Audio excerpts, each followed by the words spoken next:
Olá, você que está direto conosco, curtindo, claro, Tempo de Vitória. Hoje com você, olha, entrevistado que realmente vem fazendo a diferença no Brasil, aqui nos Estados Unidos, por onde quer que ele tenha passado. Ele tem feito a diferença, sim, com certeza. Pastor, deputado Marcos Feliciano, prazer em ter aqui conosco no Tempo de Vitória Group, tudo bem? Melhor agora, agradeço você pelo convite e vou aproveitar a sua linda audiência para já começar aqui tirar uma inverdade. Meu nome não é Marcos, é Marco. Olha aí, tá vendo só? É Marco Feliciano. Então quando você for escrever, é sem o S. Perfeito, é um só. Tá certo, pastor deputado Marco Feliciano junto conosco hoje, junto aqui no Tempo de Vitória Group, um programa que é feito para você em parceria com a BMI Multimídia, que com certeza vem se destacando e fazendo o melhor para você. Pastor Marco Feliciano, uma das perguntas que todos querem fazer, que o Brasil inteiro quer fazer, que o mundo inteiro quer fazer, como conseguir conciliar política e evangelho ou ministério? Política e religião. Esse é o resumo da frase. Bem, eu sempre fui hiperativo, né? Eu nunca fui muito normal. Aliás, Deus tem dificuldade de usar gente normal. Quanto mais louco, mais atrevido, esse parece fazer parte do métier de pessoas que Deus gosta de usar. Eu sempre me desdobrei em várias coisas. Hoje eu sou pastor de igreja, eu sou um conferencista, sou deputado federal, eu tenho um programa de televisão, escrevo livros, faço shows cantando, porque sou cantor também. Então, e ainda sou pai de família. Uau. E ainda tenho uma família muito linda a quem eu dou toda assistência. A pessoa tem que ter determinação. Deus deu ao ser humano capacidade e força de vontade. Quando você tem convicção de que aquilo que você está fazendo é certo e que vai ajudar o futuro e vai ajudar o ser humano, você dá conta.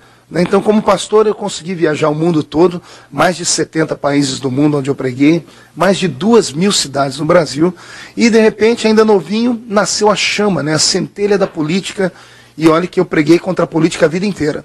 E de repente, eu encontrei na política uma ferramenta que Deus poderia usar para ajudar a mudar conceitos e valores. Me entreguei à política, me tornei o deputado evangélico mais votado do país inteiro. No estado de São Paulo eu fui o 12º no número de 70, eu tive 212 mil votos praticamente, e hoje me tornei aí o político mais famoso do Brasil, né? Então, estou aqui, à sua disposição. Olha, realmente é uma carreira impressionante que nós vamos vendo ao dia de hoje. Agora, tudo começou vendendo picolé, foi isso mesmo? Antes do picolé, comecei trabalhando na roça. Eu trabalhei na lavoura, apanhei laranja, algodão, café, trabalhei no corte de cana. Aí, com 7 aninhos, porque nesse período eu acompanhava minha mãe e minha família para a roça. Com 7 anos eu ganhei uma caixa de engraxate. Tenho ela até hoje, é o meu grande troféu. E então, quando eu fiquei um pouquinho mais forte, aí eu fui ser vendedor de picolé, porque empurrar aqueles carrinhos lá no Brasil não era fácil, né? Então tem toda essa história, não tenho vergonha do meu passado, pelo contrário, o meu passado deu alicerce para o homem que eu sou hoje. Passo isso para as minhas famílias sem nenhum tipo de constrangimento. O que é vergonhoso não é ser pobre, vergonhoso é a pessoa ser ociosa, vergonhoso é a pessoa não acreditar em si mesmo. Então acredite em você e Deus vai te ajudar. Com certeza, isso mesmo, acredite em você e Deus vai te ajudar. Consagrado a pastor nos Estados Unidos pelo apóstolo Uriel de Jesus, mais carinhosamente chamado pela maioria de Daddy. Como é que foi isso? Conta essa experiência pra gente. Pastor Uriel é um homem de Deus, é um ícone, né? É um desses seres humanos que nasce só um a cada 100 anos. Um homem a quem eu devoto hoje a alegria de ser filho, né? Por isso chamou ele de Daddy, chamou ele com o coração aberto. Enxergou em mim um potencial que o Brasil não havia enxergado, porque antes de mim no Brasil, a maioria dos pastores eram consagrados já depois de casados, depois que tinham filhos, já de cabelos brancos, por causa da maturidade, por causa da responsabilidade. E eu sempre fui muito precoce em tudo. Então, quando eu aconteci no Brasil, pregando em todos os congressos, as pessoas me chamavam de pastor, mas eu não era pastor consagrado. E eu não desmentia, até porque eu recebia como profecia aquilo, né? Então, eu não mentia, eu omitia, né? Então, a diferença, embora seja tudo pecado, mas é um pouquinho mais ameno. E quando eu cheguei aqui, na casa do pastor Uriel, ele me viu chorando, e Deus falou com ele, eu não contei para ele. Deus falou com ele sobre a minha luta, e eu fui consagrado a pastor na sala da casa dele. Se ninguém no Brasil acreditava em mim, ele acreditava. Então, saí daqui de Boston como pastor, Cheguei no Brasil, agora todo mundo pediu uma credencial, e eu tinha minha credencial, era afiliado aqui, Pastorial me ajudava, inclusive, financeiramente a me manter, porque no começo tudo é muito difícil. E hoje, o tempo passou, permanecemos juntos, sempre fui fiel a ele, sempre fui fiel à sua filosofia, ao evangelho que ele prega, ao avivamento que ele tanto ama, e é uma das pessoas que eu mais respeito no mundo hoje. Que bom, isso com certeza é muito bom, esse respaldo com o pastor e apóstolo Uriel de Jesus. Agora entrando um pouco no âmbito da política, pastor Marco Feliciano, como o senhor tem enxergado hoje o contexto das manifestações pelo nosso Brasil afora, todas elas diferentes, uma de cada uma, mas todas manifestações. Como o senhor tem enxergado isso e como pode se enxergar um futuro, como se enxerga o Brasil daqui a 2, 3 anos, vendo no dia de hoje?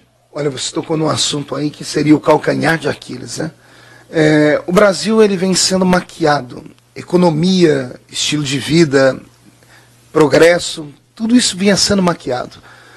O governo precisava, algum tempo atrás, sempre nós chamamos de uma cortina de fumaça. Lá no Goiás, velho Goiás, ia ser chamado de boi de piranha. O que era o boi de piranha? Quando alguém ia atravessar com com vários bois no meio de um rio, e o rio tinha piranha, pegava-se o boi mais velho, o boi mais sangrando, jogava ele, então enquanto as piranhas devoravam o boi, era para esconder a manada que passava, né?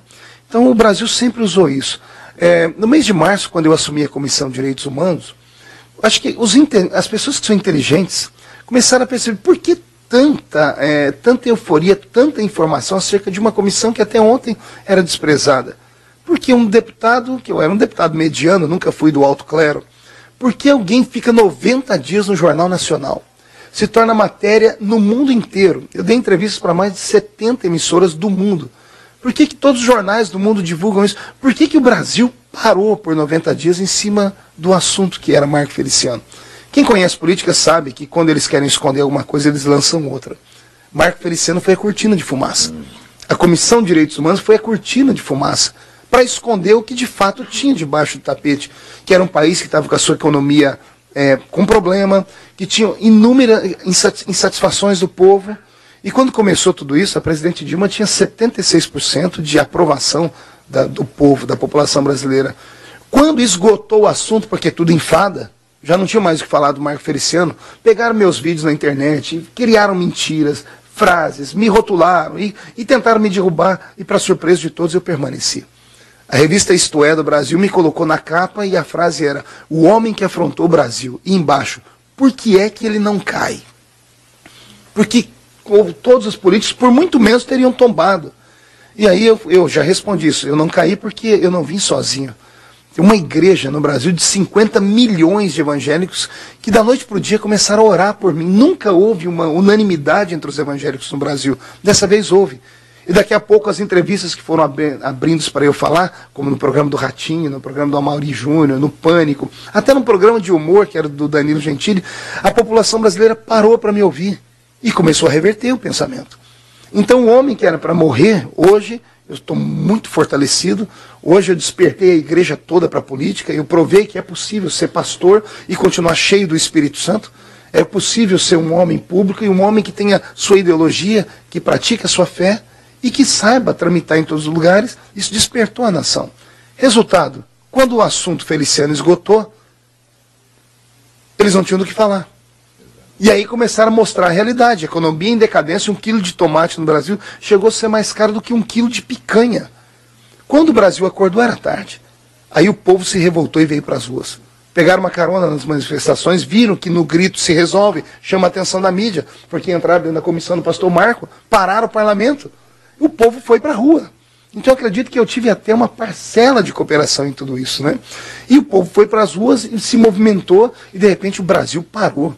Ou seja, a presidenta que tinha 76% de intenção de voto, da noite para o dia foi para 27%. Perdeu 50% de aprovação. Então as pessoas começaram a perceber que há um fenômeno acontecendo. Efeito de orações. A oração muda. A oração de um justo pode muito seus efeitos. Os jovens foram para a rua com a sua vitalidade, com a sua força. As mães foram para a rua, né? As pessoas começaram a colocar para fora o seu desgosto de saber que tudo era só uma mera maquiação. Então hoje o Brasil tem que ser repensado. O parlamento teve que repensar todos os seus processos de votação. Criou-se um problema, eu não sei, o quadro ainda não está definido. Porque o parlamento colocou em votação tudo aquilo que era apelo popular. A presidenta não pode aprovar tudo que foi de apelo popular, porque se ela aprovar, se ela sancionar as leis, quebra o caixa do Brasil. Então, a presidente Dilma tem hoje na mão um problema. Eu chamaria de um grande abacaxi, que eu não queria estar na pele dela para tentar descascar esse abacaxi, né? Por outro lado, as pessoas começaram a lutar pelos seus direitos, por todos os direitos. E essa manifestação foi um fenômeno, porque não há uma liderança, né? E eu só tenho medo de uma coisa. O gigante acordou, caminhou, caiu de novo e adormeceu. Por quê? Porque falta uma liderança, né? Mas isso serviu para despertar o parlamento e a presidenta, acho que está um pouquinho mais sensível. Com certeza. Deputado Marco Feliciano, uma outra pergunta, o senhor falou muito sobre economia e nós vemos hoje as portas de uma Copa do Mundo, de umas Olimpíadas no nosso Brasil, milhões e milhões de reais em dólares, gastos em vários âmbitos diferentes do nosso Brasil. Como o senhor vê isso hoje, tendo o quilo de tomate, como o senhor disse há poucos dias atrás, mais caro que um quilo de picanha? Bom, nós temos aqui dois lados de uma moeda, né? O brasileiro, a religião dele é o futebol, né? O brasileiro, o futebol está intrínseco dentro dele, é a marca do brasileiro, né? Como aqui nos Estados Unidos tem o basquete, lá no Brasil nós temos o futebol. O brasileiro gosta do futebol. E por isso, por esse lado, nós temos que respeitar. A Copa do Mundo no Brasil era um sonho. Só que eu acho que vai virar um pesadelo. Porque ano que vem nós temos Copa do Mundo e eleições. E eu estou imaginando o que vai acontecer com o povo indo para a rua. Estou imaginando as pessoas tentarem entrar nos estádios e não derem conta. Eu recebi uma denúncia semana passada que já abriram as vendas dos ingressos pela internet. E já estourou as vendas. Ou seja, quem tem acesso a um computador, que classe média alta, tem um computador, tem um celular que é um smartphone, conseguiu fazer a reserva. E o pobre, que quer ir no campo de futebol assistir, não teve acesso à internet. Você já imaginou o que vai acontecer? Mas a infraestrutura nossa que é precária, embora eles estejam acelerando, criarem lá os aeroportos, e mais a dinheirama que foi gasta nisso, né? Nós temos deputados que se dobraram em cima desse assunto. A esporte não é a minha área, mas é a área do deputado Romário. O Romário começou a abrir a caixinha de Pandora, começou a mostrar que estádios que eram para ficar em X ficou em Y, né? O X aqui embaixo, o Y lá em cima. Então tem muita gente se locupletando disso, tem muita corrupção, e infelizmente isso está enraizado. A corrupção é um demônio, precisa ser extirpado do Brasil. Então eu espero que tudo dê certo, espero que o brasileiro seja feliz, espero que a gente ganhe a Copa do Mundo, né? Mas eu tenho medo do que pode acontecer o ano que vem. Tá, então uma declaração para você de pastor Marco Feliciano e uma pergunta que não quer calar de todo o Brasil e do mundo. Cura gay. Olha, eu chamei isso de desonestidade intelectual. O mundo inteiro repercutiu a minha matéria. O que é uma desonestidade intelectual? É quando a grande mídia ela quer desfocar um assunto ou quando ela quer destruir um assunto. Então eles juntam um grupo de meia dúzia de intelectuais e rotulam com um nome pejorativo. Antes de falar da cura gay, foi votado lá na Câmara dos Deputados um projeto lindo chamado Estatuto do Nascituro. O que é o Estatuto do Nascituro? É uma lei que protege a criança no ventre da mãe. Ora, o nosso país não tem pena de morte, tem? Isso é crime. Mas nosso país é um país que aborta 1 milhão de crianças por ano. E a criança? Ela não tem direito? Aí a pessoa, mas a criança é abortada porque a menina engravidou, ela não teve informação, não usou preservativo, é pobre, não tem como criar, então ela matou a criança. Então um deputado pensou, criou um projeto chamado Estatuto Nascituro, que a menina procura o governo e o governo dá amparo à criança na barriga dela. E quando a criança nasce, o governo encaminha a criança para adoção. Lindo projeto, não é? Não emociona a gente? Agora, sabe como a grande mídia já colocou o nome do projeto? Bolsa Estupro. Então a palavra chega no ouvido do cidadão brasileiro. Calma aí, o governo quer dar dinheiro para a menina que é estuprada e nasce o filho? Isso aí é um incentivo ao estupro. Aí vem os discursos demagogos, vem algumas feministas radicais, aí vem os abortistas, aí vem a comunidade LGBT que estão tudo juntas nisso e tentam destruir um projeto. Tinha um projeto lá que era um projeto que protegia a criança na família, que hoje todo mundo sabe, é conhecido no mundo inteiro, que é o maior abuso que a criança passa é dentro do lar. Um pai que é bebum, etc. e tal. Então, criou-se um projeto de proteção à criança. A mídia olhou o projeto e colocou um apelido: Lei da Palmada. Quando chegou na televisão e o povo escutou, calma aí, o que é Lei da Palmada? Aí começam as conjecturações. O pai não pode mais dar uma palmada no filho. Aí calma aí, então quer dizer que eu não posso corrigir meu filho dentro de casa? Houve uma revolta tão grande que o projeto foi engavetado. Então a mídia e alguns ativistas, quando querem destruir um projeto, eles rotulam assim: cura gay. Não existe cura gay, porque isso não é doença. Homossexualidade não é doença, é um fenômeno comportamental. Por que colocar o nome de cura gay? Porque esse projeto era um projeto que dava às famílias a oportunidade de poder ajudar os seus entes queridos. É conhecido pela ciência que ninguém nasce homossexual. É conhecido que existem casos de pessoas que são gêmeas, e são gêmeas do mesmo óvulo, né? Ou seja, tem os mesmos genes, um é homossexual e o outro é hétero. Se é de nascimento, os dois deveriam ser. Então é uma orientação. Até a própria comunidade gay chama de orientação. Se é uma orientação, pode haver a reorientação. Daniela Mercury, cantora brasileira, casou 3 vezes. Teve relações héteras a vida toda, teve filhos. Aí com 50 anos ela disse: não, eu era gay a vida inteira. E aí arrumou a namorada, agora até largou da namorada. Né? Até fez o casamento em minha homenagem. Né? Ela disse que eu ajudei ela a sair do armário. Na verdade, eu ajudei ela foi voltar para a mídia, né? Porque ela voltou a cantar de novo. Mas isso é um outro assunto, né? Mas veja só, se ela, uma mulher que foi casada por 3 vezes, calma aí, se a pessoa sabe que ela no primeiro casamento já tinha destruído tudo. Mas não casou uma, casou 2, casou 3, teve filhos. E agora ela é homossexual, então se pode acontecer esse caminho, pode acontecer o caminho inverso. Você pode procurar nas igrejas que nós temos 1 milhão de pessoas que eram homossexuais e hoje são casados e têm filhos.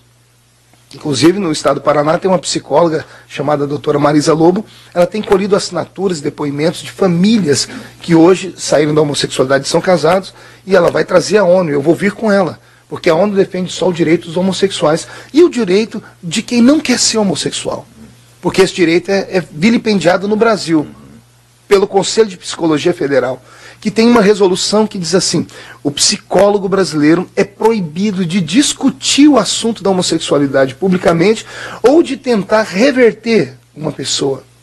Isso é cerceamento da profissão. É você ser repórter e ir lá baixar uma ordem dos repórteres da América e falar assim: você é proibido de falar sobre esporte.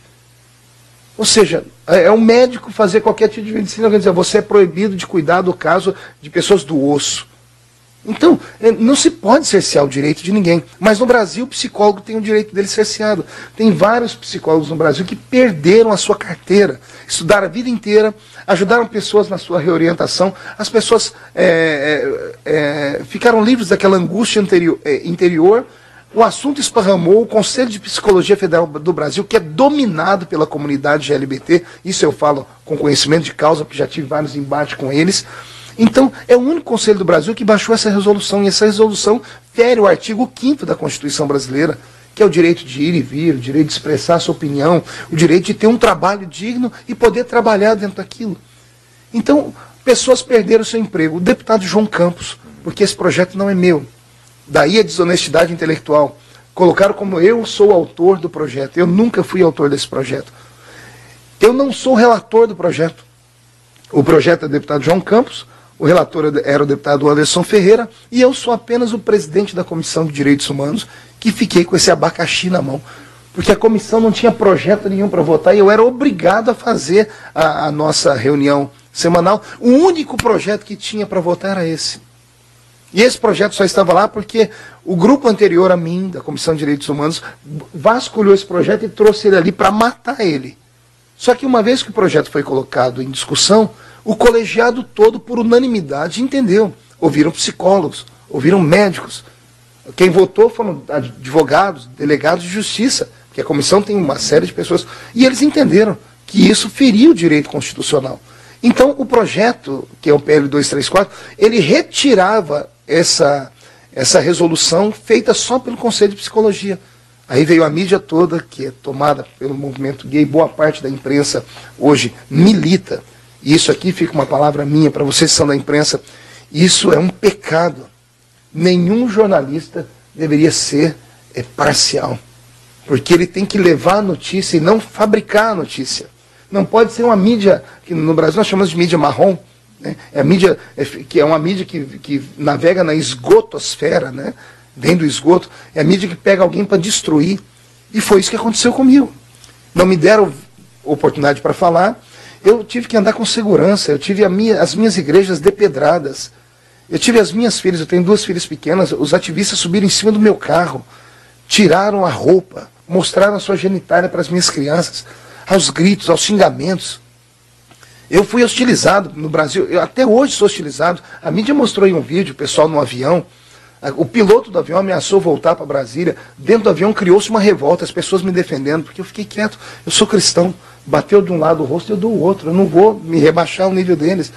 O Brasil hoje vê quem são os intolerantes. Hoje o Brasil percebe tudo que foi feito contra mim, na verdade foi um laço. E isso hoje me fortaleceu.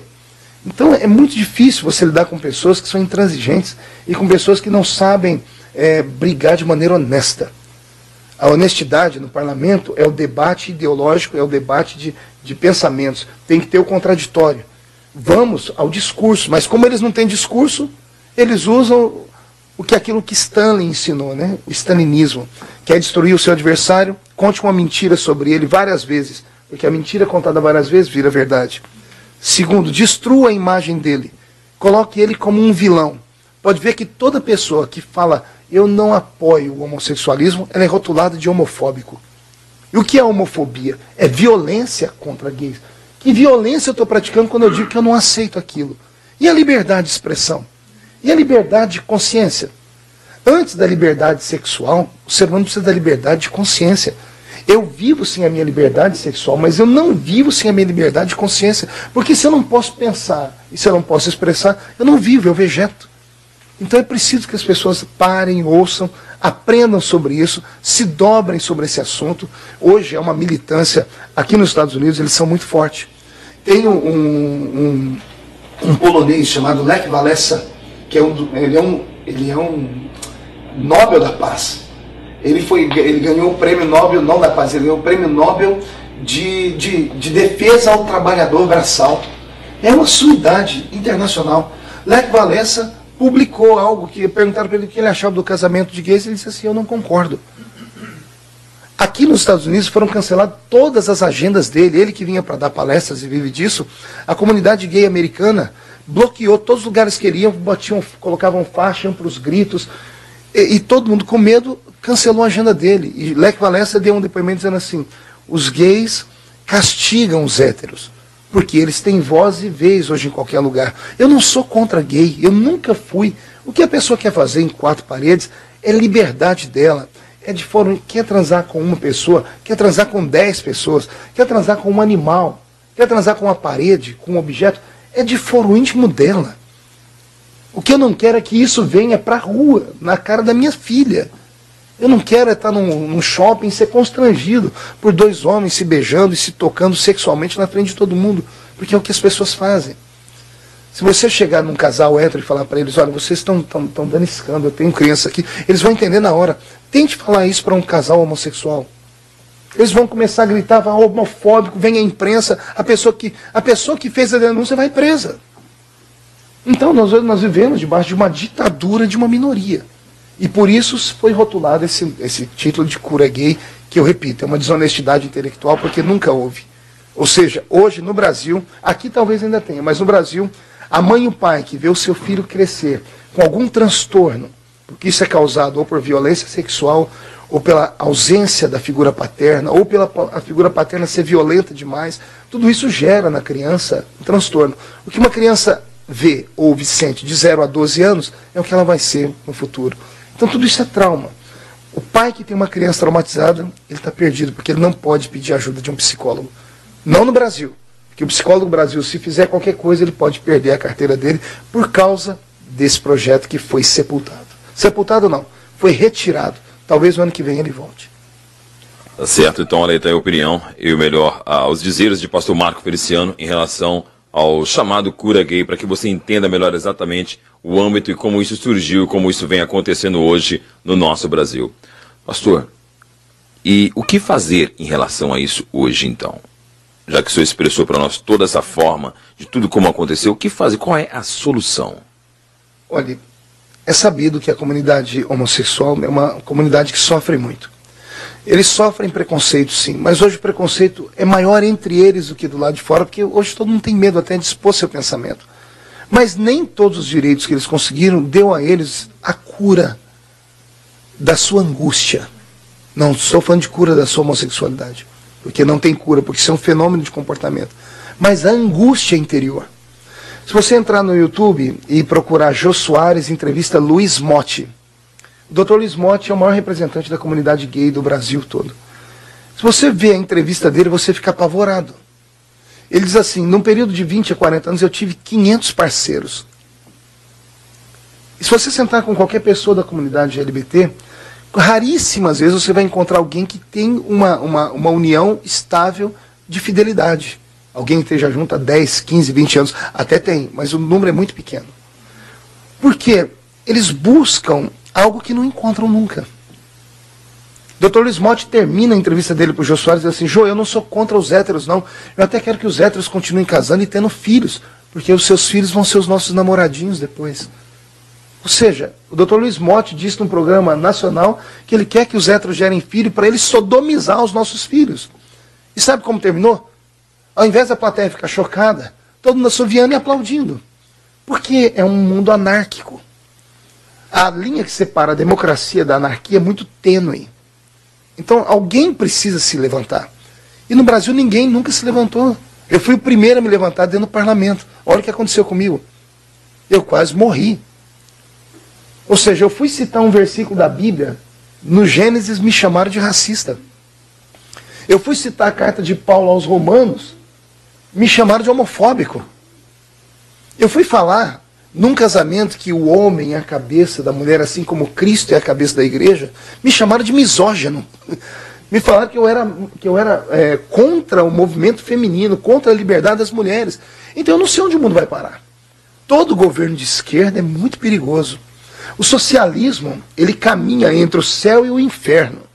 Porque se por um lado o socialismo é lindo, que ele dá às pessoas o direito da igualdade, o direito das pessoas terem justiça, por outro lado o socialismo leva à anarquia, que você não tem mais limite. Então se você não tem limite, o que você vai fazer? Semana passada no Brasil eu encontrei um vídeo, fiz uma denúncia do vídeo, eu quase morri. O vídeo é um portal que tem lá, dos meninos chamado Porta dos Fundos, é um grupo de humor.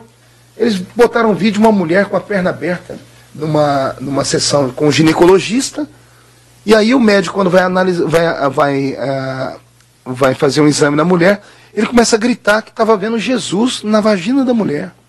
Olha, eu estou vendo o cabelinho dele, a barba. Veio a enfermeira e começou a gritar também, olha, eu estou vendo Jesus. Daqui a pouco fizeram um culto com a mulher com a perna aberta. O primeiro grupo no culto estão segurando uma vela. O segundo grupo cantando corinhos de igreja evangélica. E eu esperei para ver se era se tinha um humor inteligente, porque geralmente faz humor com crítica. Mas não tinha, do jeito que começa, termina. Ou seja, por puro vandalismo, para pegar a fé cristã das pessoas e jogar no lixo. Eu botei no meu Twitter, quero ver a Porta dos Fundos fazer isso com os muçulmanos. Faça a mesma cena com Maomé, se vocês têm coragem. Ninguém mexe com eles, mas com a gente todo mundo mexe, faz chacota. Aí eu fui exposto no Brasil inteiro como um ditador, me falaram que eu queria tirar o direito de expressão das pessoas, e eu fiquei quieto. Antes de vir para cá, eu tive a notícia. A bancada feminina da casa, da Câmara dos Deputados, são quase 80 mulheres, assistiram o vídeo, colocaram, uma deputada viu meu Twitter e secretamente colocou na reunião da Frente Parlamentar Feminina. As mulheres ficaram chocadas, algumas pela fé, mas outras porque não existe para a mulher nada mais constrangedor do que ela chegar diante de um homem e abrir, mostrar sua sexualidade. Ser analisada, ser tocada. Eu acho que isso, a deputada falou, é constrangedor. E alguém pega isso e coloca na internet para mostrar como se fosse normal. Então a bancada feminina está entrando com uma ação. Então isso, agora não é só o Feliciano que é o conservador. O Brasil é conservador, o ser humano tem que ter limites. Certíssimo, então. Para fechar essa entrevista, com chave de ouro tem uma frase que o pastor costuma dizer muito nas suas mensagens. Antes de estar na política, eu vou ler. Eu sonho em um dia ver o povo brasileiro assistindo a Voz do Brasil e o presidente cumprimentar o povo com a paz do Senhor Jesus. Isso está chegando? Pois eu me emociono, porque eu lancei essa frase com o pensamento de ver o país mudar. Né? Porque eu comecei a acompanhar a política tarde demais. E eu vi como faz a diferença um homem de Deus. Eu não quero colocar um religioso para ser o religioso político, mas um homem justo. E a justiça não é só a pessoa ser honesta, ela ter princípios. Provérbios 29:2, quando o justo governa, o povo se alegra. Essa nação onde vocês moram hoje teve princípios. Abraham Lincoln e outros mais que não começavam o dia sem antes dobrar o joelho e ler a Bíblia. Né? Então a envergadura da potência americana começou com isso. Infelizmente hoje os Estados Unidos não pode mais ser chamado de país cristão. O próprio presidente Barack Obama tem dito que os Estados Unidos é um país plural. Ou seja, ele tem tentado arrancar a imagem da filosofia judaico-cristã que povoou o Ocidente. Eu vejo isso com péssimos olhos. Mas eu sonho sim em ver isso acontecer. Não sei se hoje, não sei se amanhã. Nós já tivemos na última eleição uma candidata evangélica, que foi a Marina. Embora eu tenha divergências com ela em algumas questões ideológicas, e não vejo ela como uma pura evangélica, ou seja, alguém que defende de fato seus princípios, né? Mas já começou a aparecer. Hoje no Brasil tem o pastor Everaldo, que já é um pré-candidato a presidente da República. Se algum partido me desse a legenda, eu entraria nesse barco. Porque eu acredito que é possível. Existem José ainda, existe Daniel ainda. Eu creio. O próprio Jesus, quando esteve aqui, fez amizade com políticos. Ele foi sepultado na sepultura do senador José de Arimateia. Então é possível caminhar lado a lado. É possível caminhar. E eu quero ver um dia os meus filhos verem um justo, alguém que tema a Deus, alguém que respeite a Deus, estar na frente da nação brasileira. Isso é promessa bíblica. Bendita é a nação cujo Deus é o Senhor. Happy the nation whose God is the Lord. Amen. Amen. Tá, então para você, fechando junto conosco hoje, no Tempo de Vitória Group, junto com BMI Multimídia. Muito obrigado a você, telespectador, que curte essa programação aí do outro lado. Valeu, voltamos logo mais com muito mais para você. Obrigado, pastor e deputado Marco Feliciano. Um prazer enorme tê-lo aqui conosco. Muito obrigado. Agradeço vocês, me coloco à disposição. Quem quiser conhecer um pouquinho mais do pastor Marco, www.marcofeliciano.com.br ou meu Twitter, @MarcoFeliciano. E eu estou à disposição de vocês. Deus abençoe a todos. Amém. E vamos esperar. Quem sabe em 2014 teremos uma surpresa com o pastor Marco Feliciano. Quem sabe na presidência da República. Estamos torcendo por isso. Obrigado, pastor.